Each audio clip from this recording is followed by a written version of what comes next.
तो स्टूडेंट्स, अब Gauss's law पर हम गॉस लॉ को पूरी तरह से समझ चुके हैं इससे पहले। तो आइए आज हम गॉसेस लॉ पर न्यूमेरिकल्स करेंगे, जिससे आपका कॉन्सेप्ट और क्लियर हो जाएगा। तो देखिए, और फिज़िक्स में हम सारा कुछ आपके लिए करेंगे, तो इसलिए आप भी कुछ थोड़ा सा सहयोग दें, और आपका सहयोग मिलता रहेगा तो हम बिल्कुल कोई चीज़ नहीं छोड़ेंगे, आपकी हर समस्या का समाधान करने की कोशिश करेंगे। ठीक है, तो चलिए, अगर आप नए हैं चैनल पर तो चैनल को सब्सक्राइब करें और लाइक करें, कमेंट करें, शेयर भी करें। तो आइए वीडियो शुरू करते हैं। तो पहला न्यूमेरिकल है, the electric field components in the following figure are E X equal to alpha X की power 1/2, E Y 0, E Z 0। यानी कि ये थ्री डी में एक क्यूब दिया है, और उसका थ्री डी में अलोंग वाई कंपोनेंट तो है वो 0 है, जेड कंपोनेंट भी 0 है फ्लक्स का, और एक्स कंपोनेंट दिया है। तो इस फ्लक्स के दो फेस आते हैं एक्स एक्सिस के अलोंग। तो उनसे एक राइट फेस है, एक लेफ़्ट फेस है। इसकी साइड ए है, और यहाँ से यहाँ तक की डिस्टेंस भी ए है, जहाँ पर ये एक्स एक्सिस पे रखा है। ठीक है, तो अब इसके देखिए कैसे निकालते हैं।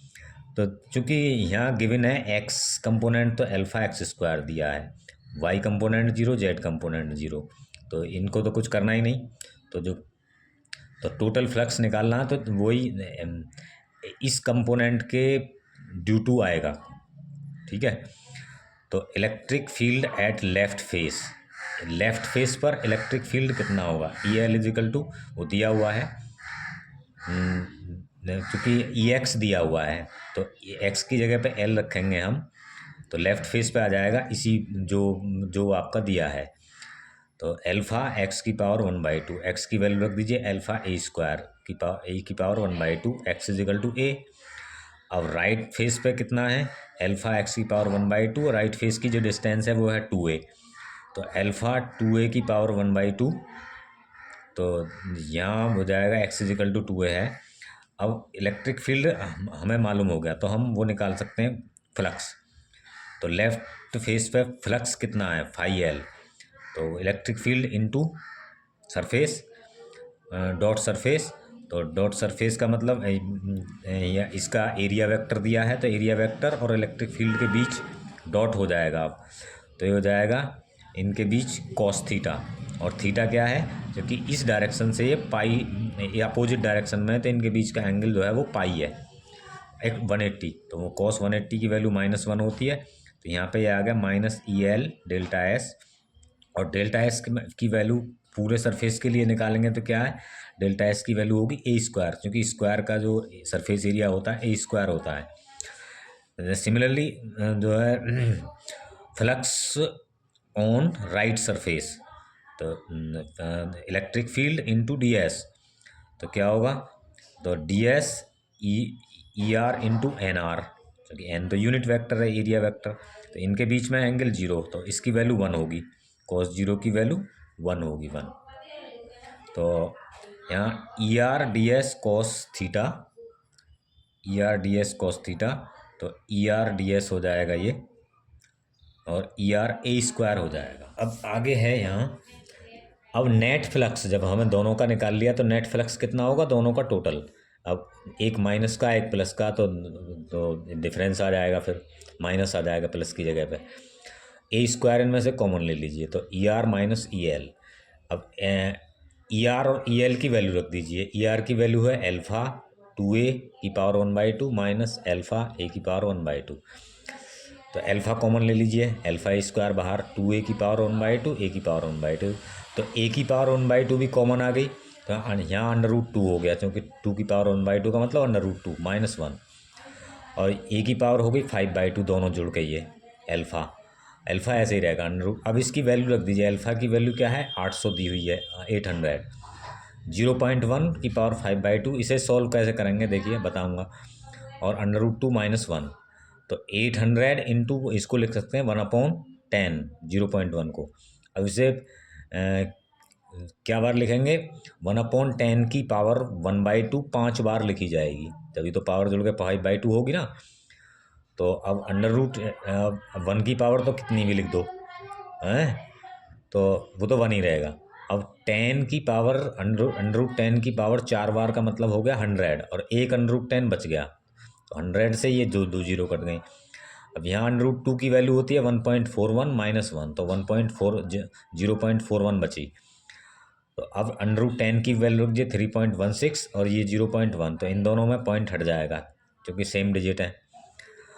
इसकी मल्टीप्लाई इसमें करेंगे तो ये आ गया, इसमें करेंगे तो ये आ गया, इसकी डिवाइड हो जाएगी, ये आएगा 1.05 न्यूटन मीटर स्क्वायर पर coulomb.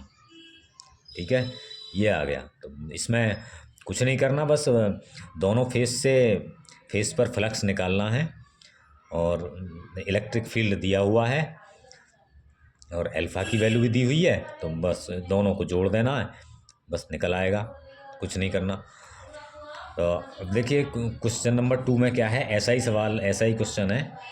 A point charge 10 microcoulomb is a distance 5 centimetre directly above the centre of a square of the side 10 centimetre shown in figure. तो इसमें क्या है, एक आपको ये वो रखा गया है square side, centre of a square जिसकी साइड 10 सेंटीमीटर है। ये ऐसे रखा है जैसे जैसे आपकी ये रखी है ना, कॉपी रखी है यहाँ, बिल्कुल ऐसे रखा है, ऐसे नहीं है जैसे इसमें दिखाया गया है। तो इसका जो बिल्कुल परपेंडिकुलर है तो बिल्कुल ऐसे होगा, ऐसे। तो ऐसे 5 सेंटीमीटर ऊपर रखा गया है। ठीक है, अब हमें निकालना है क्या, हमें through what is the magnetic field, magnitude of the electric flux through the square. अब electric flux through the square क्या होगा, यदि इस अकेले पे तो ये डालेगा नहीं इलेक्ट्रिक फ्लक्स, इसको बंद मानना पड़ेगा। तो बंद कैसे कर सकते हैं, इसे हम एक क्यूब मान सकते हैं जिसका एक फेस है ये स्क्वायर। तो क्यूब में कितने फेसेस होते हैं, 6 फेसेस, 6 फेसेस होते हैं। तो अब जितना क्यूब से टोटल फ्लक्स होगा उसका 1/6 एक फेस से पास होगा।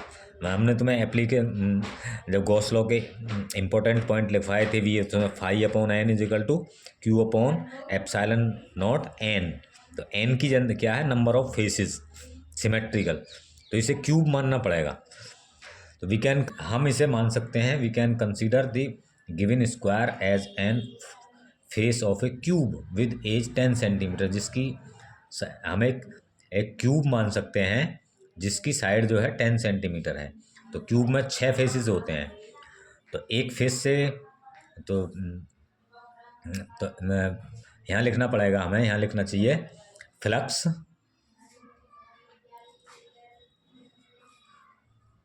पासिंग थ्रू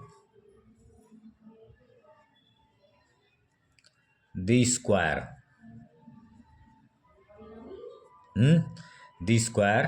तो 5 सेंटीमीटर की डिस्टेंस पर रखा गया है ये, तो कितना होगा, क्योंकि वो उसके सेंटर में रखा गया, जब क्यूब बनेगा 5 सेंटीमीटर इसीलिए दिया क्योंकि 10 होगा ना हाइट, तो 5 पे तो सेंटर में है बिल्कुल। तो ये हो गया, देखिए 10 × 10⁻⁻6 कूलाम, तो ये होगा रहेगा चार्ज 10⁻⁻6 जो माइक्रो कूलाम में दिया हुआ है, और 6 का इसमें डिवाइड करेंगे तो, और ε0 का मान होता है, वैल्यू होती है 8.85 × 10⁻12। तो जब इनको सॉल्व करेंगे 10 टू पावर, तो ऊपर तो है 10 और नीचे क्या हो जाएगी, नीचे की ये 12 पावर ऊपर जाएगी तो प्लस की, और इसमें से माइनस जाएगी तो प्लस की बचेगी। और जब इसकी मल्टीप्लाई करेंगे तो 53.10। ठीक है, तो यहाँ हो जाएगा। अब इसमें से जब यहाँ पॉइंट हटाएंगे तो 10 तो यहाँ पहले से एक जीरो और बढ़ जाएगी। तो जब इसका डिवाइड करेंगे, इसका इसमें डिवाइड करेंगे और सॉल्व करने पे ये आ जाएगा आपका 2.26 × 10⁵। अब देखिए आपको मैं दिखा सकता हूँ इसमें, यहाँ ले लीजिए क्या 2.25 आ जाएगा। ठीक है, तो ये आपका है आंसर।